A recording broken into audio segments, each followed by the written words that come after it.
figure out how this local government works. And I'd like to thank Marco Somerville for taking the time to sit and talk to me these last 2 weeks. I would also like to thank Ken Jones for giving me a clue on how to hold elected officials accountable, although it was not the answer I was looking for. Now, the reason I need to figure these things out is because I'm coming to a point in my life where I want to buy a home and start a family. And I don't want to do that in a land where the officials can disrespect and disregard their constituents, where the inner city elementary schools only pass 4 out of 138 proficiency test categories, where the legislative branch appears to serve as a bunch of yes men for the executive branch instead of as a check and balance, where the city has given itself so many raises that the mayor of Akron has a salary higher than the governor of the state of Ohio, and then they say there's no money available. Now, I just learned about how local governments are supposed to work in June when I went to weekend community organizer training, and I have to make sure that this local government is working the right way before I decide to spend the rest of my life here.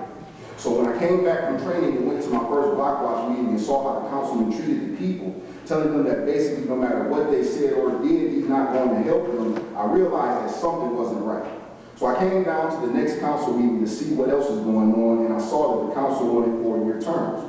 Now what made this so bad is that I heard several councilmen say that the language was illegal, and some of the same ones I heard say how wrong it was voted yes for it anyway. Why is that? I have an idea, because one of you told me that your job is mostly just paper pushing. And another one of you told me that traditionally the council just agrees with whatever the mayor presents. But when the vote for 4-year terms went around, it wasn't the same as it normally is, because there were several of you who paused and had to think about what to vote. And I watched some of your facial expressions, and I could tell that some of you wanted to vote no, but you voted yes when you saw that the no's didn't have enough votes. And I get it. You just go along to get along.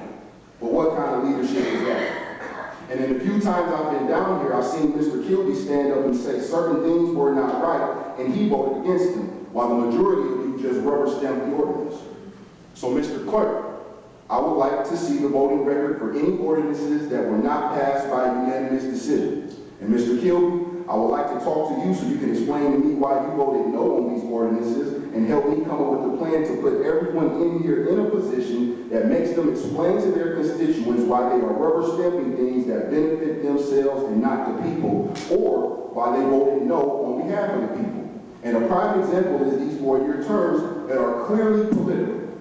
You are clearly trying to bamboozle the people by emphasizing the savings that breaks down to 0.00 something% of the budget. And if you will not tell the people the truth, then I will make sure they get the word, even if it means I have to invest my own life savings to put up 1,000 signs in the city to tell the people to vote no